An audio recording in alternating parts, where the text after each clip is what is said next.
Hi, ladies and gentlemen. Terry Martin with the Illinois Channel, and I'm joined by Jeff Berkowitz of Public Affairs TV in Chicago. And Jeff and I are going to be talking about a couple of key issues, both crime, the rise in crime, or a question of whether there's a rise in crime, and also we're going to talk about some of the economy. But Jeff, before we get started, I want to play a clip that's about 47 seconds long. Senator Cruz up on Capitol Hill speaking this week, and let's take a listen to what he said. Gun control. Understand that today's Democrats in the Senate, these are not your father's Democrats. There are no moderate Democrats left in Congress. Today's Democrats, when it comes to guns, their objective is to disarm law-abiding citizens. They simultaneously embrace policies that release violent criminals from jail. They're not interested in locking up murderers. They're not interested in locking up gangbangers. They're not interested in locking up violent criminals. Instead, they systematically support policies that release violent criminals. Jeff, what's your reaction to what Senator Cruz had to say? Well, Senator Cruz is pointing out the major problem with gun control is not gun control per se, but it distracts people from the real ways to reduce crime. So he says there are no moderate Democrats. That is, there are no moderate Democrats who will go along and agree with the Republicans who believe that the way to reduce crime is to prosecute and to of course, you want to find the right person. You want to see that there's probable cause. You want to make the arrest, and then you want to prosecute. And then you want to put the person, if they're convicted, in jail for a significant amount of time to deter crime. He's saying that's what the hearing should be about.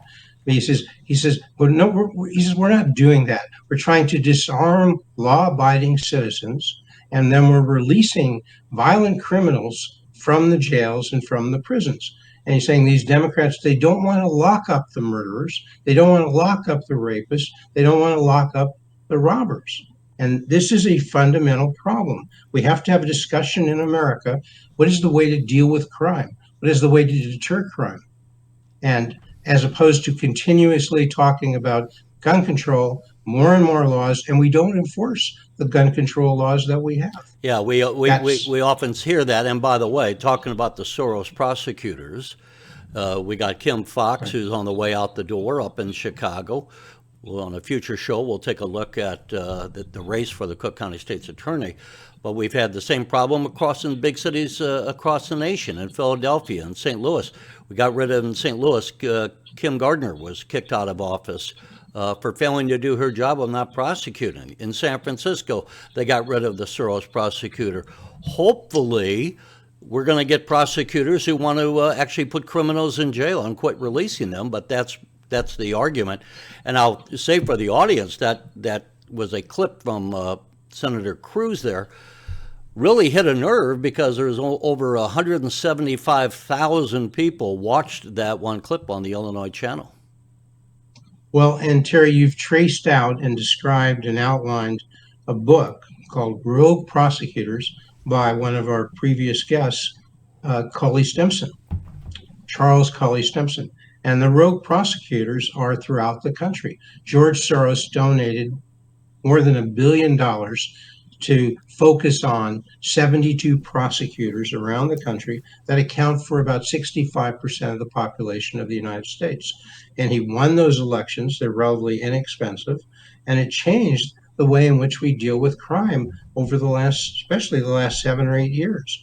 And so we've had a major problem with crime that continues in Chicago and many other cities around the country. So we need to correct that. We need to start doing what we were doing previously, the fundamentals of dealing with crime, prosecution, putting people who are convicted in jail or prison, and don't parole them. Don't say probation, meaning they don't do any time. And we need to especially deal with the habitual criminals. And this is an ongoing problem. We've done, as our regular viewers would know, 2 shows with Cully Stimson. Cully Stimson. and dealing with this issue of rogue prosecutors. Yeah, he talked see, about, but here, Jeff, let me insert. You and I also covered, obviously, the race for mayor of Chicago, and crime was an issue. And the tough on crime candidate didn't win. So what's going on with Chicago? What's going on with the Chicago citizenry? They either want to have a city that's going to have crime addressed or not, and they seem to have voted for the not. Well, Terry, a major theme of this show, as we said, is dealing with Chicago crime. And I think we have a clip from the governor talking. He's being interviewed, if you can call it that. He participated in a talk with Crane's Chicago.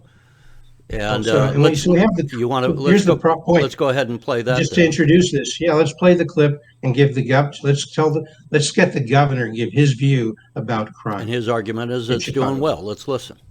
Crime in the city of Chicago, violent crime. Let's start with that because I think that's the thing we should all be most concerned about.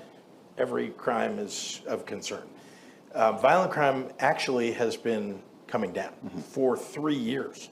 But in particular, over the last year, violent crime is coming down. Does it make everybody feel safer to know that? Not yet, but it is true, and you should go look at the statistics. The city of Chicago CPD publishes statistics. You can see where the problem areas are, right, with car theft and robberies and so on. But shootings and murders have come down significantly. So, Jeff, the governor says crime's getting better in Chicago. Things are under control. Well, specifically, he said violent crime has been coming down for 3 years. Count them, 3 years in Chicago, he says, and particularly in the last year, and particularly murders and shootings. But he said violent crime. He didn't just say murders and shooting. Violent crime, he says, for the last 3 years, right. Significantly, maybe the last year. So he invites us. He says, folks, you can look this up. Look at the data that the Chicago Police Department puts out. So we did. We didn't do it. Wirepoints did it. They looked up the data, and let's take a look at what the data say. Well, let's take a look right here. And violent crime. This violent crime in Chicago, it reaches a total of 18,000, more than 18,000 in 2023 year to date. That's through November 26, year to date. And so we see that on the right end of that chart. We're at over 18,000 for 2023 through November 26. Well, adjust all those prior years, 2019, 2020, 21, 22, not the whole year, but to make it comparable, those are the crimes that occurred in each year through November 26th of that year. And as you can see, Terry, crime is going up. The governor is elected in 2018, okay? So let's say 2019 is policies, which affect the state of Illinois, but he's got a way of affecting Chicago. He's got a bully pulpit. He can talk to the mayor and the state's attorney of Cook County. And does he set that up? Let's see what happens to crime in 2020 after he's been there a year.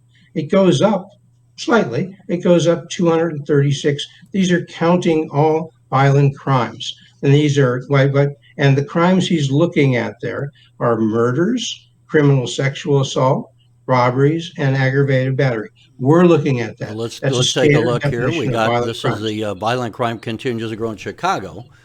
Now, by the way, let me point out, while people go, well, that's Wirepoints, the source here, it says... Terry, excuse me. Before you go to the next slide, let's pull this data apart. Let's go back to slide one. All right, here we're back. I just want to point out that this isn't Wirepoints making this stuff up. The source is the Chicago Police Department. Right, well, that's in case they can't item. read that. Okay. Go ahead. But the point here is crime goes up in 2020 by 236. We're just counting all these crimes, and then it goes down slightly from 2020 to 2021. It goes down about 40, but then it goes up significantly when we go from 2021 to 3%, to 2022. and then it goes up 14%. Yes. So where is this downward crime that he's talking about for 3 years? It ain't happening. That's the point. And here are the data. And if he wants to dispute this, he's got to show where are these data wrong. And he doesn't do it. He doesn't cite to any data. So now we can go and sort of break this down now to the next slide, where we talk about, again, violent crime is continuing to grow in Chicago, up nearly 20% compared to what? When the governor came in and he became the governor in 2019. So that's a 23%. You can see on the right end of the chart comparing 2023 total of these of murder is actually up. That's amazing. From 2019 to 2023. It's 2019 when the governor was first year when Pritzker was in his first year as governor, we had 464 homicides. In 2023, we have 569.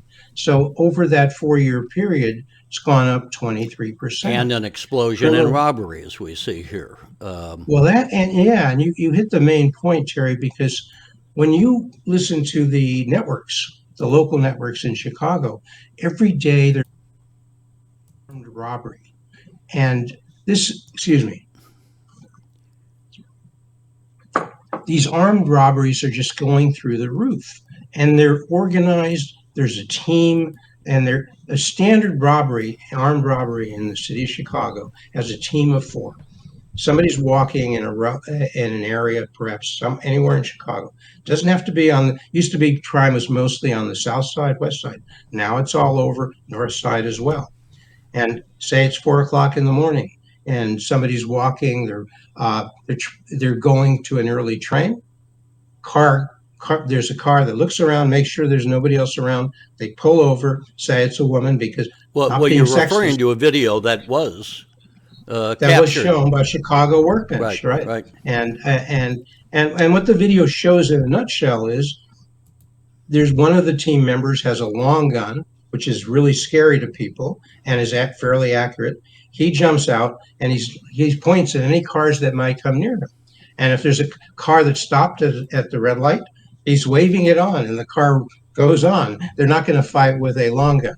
And meanwhile, the other 3 gentlemen jump out and then frisk the lady, take bracelets or phones, whatever they can get, her purse and so forth, and they're gone. Yeah, and here she was like carrying her suitcase, and like 3 or 4 guys jump out of the car and hold her up. And fortunately, she wasn't physically hurt. But when you're victimized like that, it really takes away from you your sense of personal security.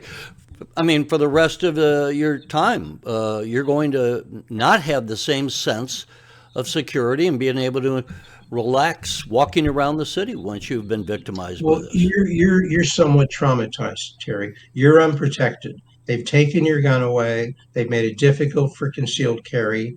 And so if you're this woman, you don't have a gun that you could at least take out if you saw these guys coming. You're completely exposed. You're completely vulnerable. And it's the woman or man, if this is man in this case, you're going to be traumatized. You're going to remember this. This is the picture. Well, and let's take a look, Jeff, at our next slide when we talk about the number of people of Chicago victimized by crime. You're jumping ahead. Let's go back to the slide you just put up there, because I want people to understand these data, So if we can go back there.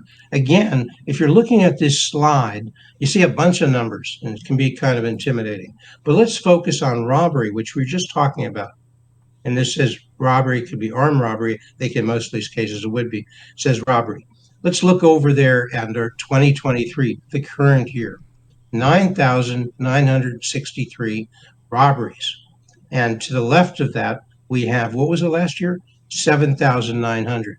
So it's about a 40% increase this year. Remember, the governor has said. Well, actually, that's 40% from 2019. Oh, excuse me. Right. It's 2,000, which is about 25% 1 year increase. In that 1 year. Okay. But look at aggregate right below that.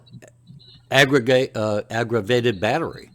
Right, and that's flat. I mean, that's a minus 1% No, for but the 4-year I'm not, I'm period. just saying, when you look at the number of victims here in Chicago, and Right. the 18,000 it adds up to in 2023, 18,000.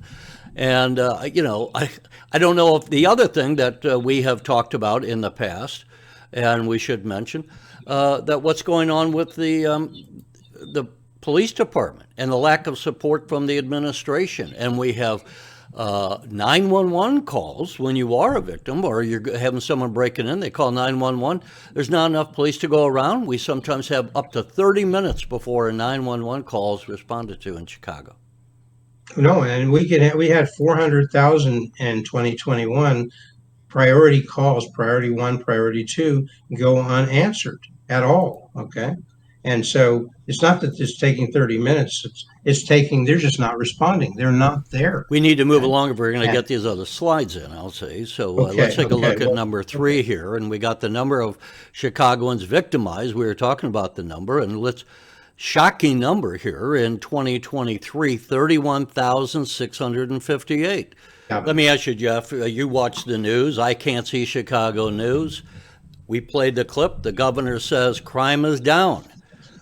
Is anyone besides you and I challenging him on these numbers? I mean, we're not picking on the governor. We're trying to service the viewers to know what's factual. We're giving them a factual basis instead of just playing a soundbite where someone I have claims no it's down. reason why Cranes, for instance, maybe the interviewer couldn't have these data available right then, but wouldn't you think they would do a follow-up article challenging what the governor had said?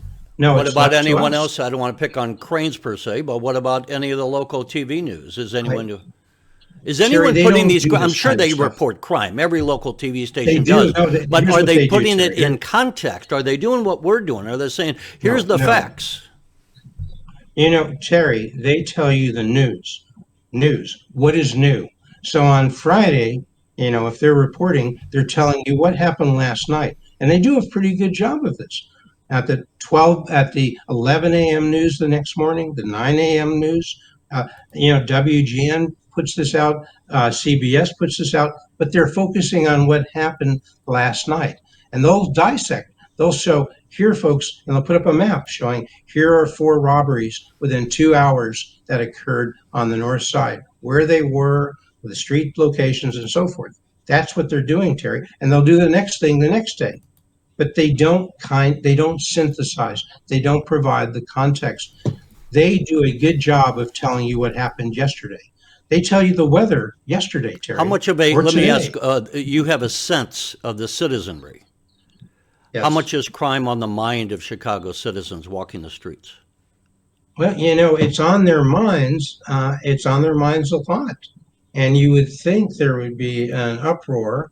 You would think, given an opportunity to vote on this, they would vote for the candidate who's talking about the issues we are. That was Paul Vallis.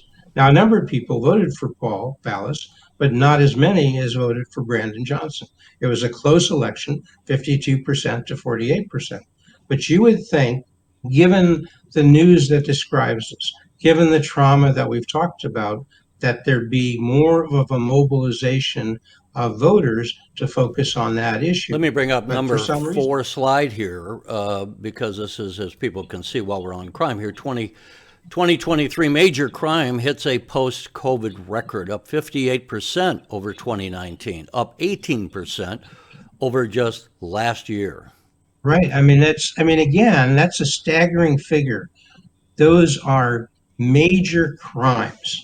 And you might wonder, okay, what do we have as major crimes? We have murder, we have criminal sexual assault, robbery, aggravated battery, burglary, theft, motor vehicle theft.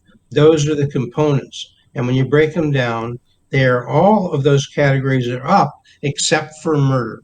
So the governor points to the one category he can, homicides, and says it's down. It's not down from 2019, but it is down over several years of that. Well, let me ask, are they talking, has Mayor Johnson, is he moving more towards the soft on crime policies, or is he getting pushback and saying, Mr. Mayor, you got to do something about the crime in Chicago? What's happening with the Johnson administration thus far? he doesn't say much, if anything, about crime nor about education. We can talk about that another day, but those are the two major problems in Chicago.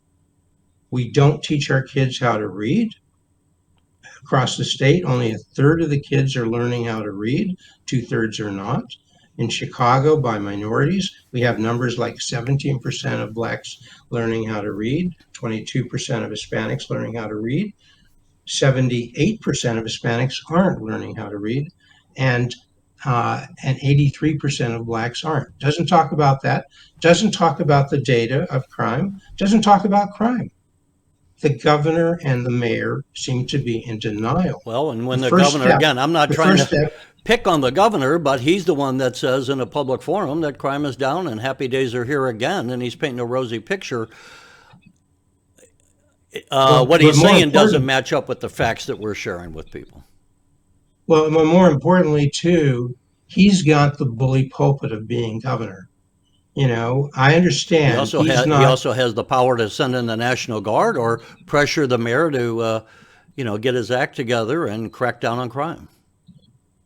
right, or the state's attorney. Or the state's attorney. And folks, this is not just a Chicago problem, because people are watching this from downstate. They're watching it from Rockford. They're watching it from Peoria. There are a number of inner city similar to the inner city of Chicago that have these crime problems. There are other prosecutors around the state that are sympathetic or similar to what we call a Soros-funded prosecutor, a Kim Foxx prosecutor, somebody who doesn't really seem to believe in prosecuting. Kim Foxx might say, prisons are obsolete. Angela Davis said that 40 years ago. Those Soros And on the other hand, prosecutors people watching, think that. as we showed, is Ted Cruz. Now, Senator Durbin of Illinois, Senator Dick Durbin is the chairman of the Judiciary Committee that held that hearing that Ted Cruz was objecting to, that they were dealing with issues that weren't addressing the rise in crime, weren't addressing the lawlessness on the streets, not addressing these prosecutors who don't prosecute. So there's going to be some pushback, especially if in next year's election, the Republicans take control of the U.S. Senate, and they are favored to do that because the Democrats have to defend a lot more of the seats up in the cycle of 2024. And there's also a good chance, as people know, that Donald Trump could be coming back to the White House. So Chicago, if they are facing a Republican in the White House and a Republican Senate, we're probably going to get a lot of pushback from the national government to say you better crack down and get going on addressing these issues and not just leaving it up to the Cook County prosecutor. Well, and as we go toward the 2024 election, crime, I think, will be an issue. Of course, borders will be an issue. Inflation will be an issue. Foreign policy will be an issue. The Israel-Hamas war will be an issue, and the Ukraine war. So, added to all those national issues, because people tend to think crime is not a national issue, but it has become one because, as we pointed out, the Soros-funded prosecutors were elected across the country, 65% of the population.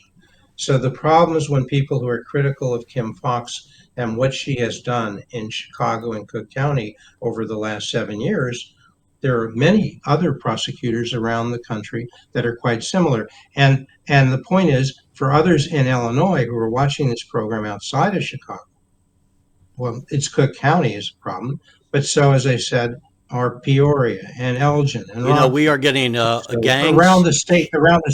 They have the same or similar problems, and of course, Jeff, these hang on, folks let me visit get a Chicago. word in here. The point is, there's obviously a lot of this is gang violence. It's organized crime at the gang level. A lot of these gangs are also controlled, speaking of the border, by the Mexican cartels. That's not me making that up. That comes from law enforcement.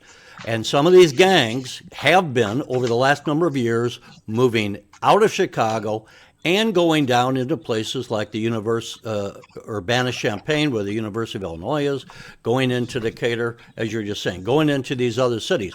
So this is an infestation of crime coming out of Chicago, and taking root in some of these other cities. It is a statewide issue, and one that I think the governor and the state legislature, if not the federal Congress, is going to have to get a handle on, or we're going to see these numbers, as we've shown the people, explode across the state. We're running out of time, so maybe we can whet the appetite for what we perhaps can do in the next show. The other thing that the governor talked about briefly in his interview was the economy. He says, we're doing fine. Illinois is doing fine. Well, and he gives one example, perhaps, of bringing one entity to Illinois, and how he says we have a story to tell now, and we're telling that story better. So maybe we can whet the appetite by giving a few slides. Let's go over these quickly. We have just a couple of minutes here, but very quickly, where the governor is saying the economy is back, there are reasons to be for improvement that the governor can claim, but still, we see that employment is down 2%. During the governor's tenure. And in manufacturing, let me just move along here. Since the governor took office, Illinois suffered the second worst loss of manufacturing jobs among neighboring states. That's from the U.S. Bureau of Labor Statistics, by the way. Again, that's not Wirepoints making things up. We didn't get a chance to go through those as much as we can, but a lot that we did cover on the crime issue, and it is a growing issue. And Jeff, again, in the future, we look to take a look more in depth at the state's attorney's race now that Kim Foxx is not going to be running for re-election. We'll take a look at who is. And you and I, Jeff, are now in the month of December as we record this, so Christmas is right around the corner. Happy holidays to everyone. We hope you had a great Thanksgiving. And Hanukkah is right around the corner, too, in a few days. All right. Well, ladies and gentlemen, thanks so much. We'll see you next time.